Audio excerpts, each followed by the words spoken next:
कशी दिसते एकदम टकाटक मध्ये. कशी आहे सुकड? 650. कर्दी ना 650 रुपये किलो.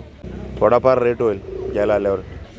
सोडे कसे आहे? चांगले 150 वाट लावला बघा 150 रुपयाला वाटा लागला. हा एवढा वाटा आहे 100 रुपयाला तुम्हाला वाटा मिळेल. सोडे कोळंबी, सुकवलेली कोळंबी खायला एक नंबर. पुढच्या मंगळवारी येणारच ना? येतात दर मंगळवारी तुम्हाला काय ना काय सुकी मच्छी नक्की मिळेल या मार्केटमध्ये. आणि हा जवळा बघा जरा सफेद दिसतोय, मगाशी पिवळे होते. आणि हा 450 रुपये किलो आहे. कुठला आहे जवळा? आणि हा खारबावच्या खाडीचा जवळा आहे. खाडीचा जवळा खायला एक नंबर आणि चांगला लागतो, सगळ्यात बेस्ट खाडीचा तो आहे. हा 450 रुपये किलोने तुम्हाला मिळेल. कलरवरनं कळेल तुम्हाला चांगला जवळ आहे. ताईंकडे तर तुम्हाला भरपूर मासे मिळतात, भरपूर.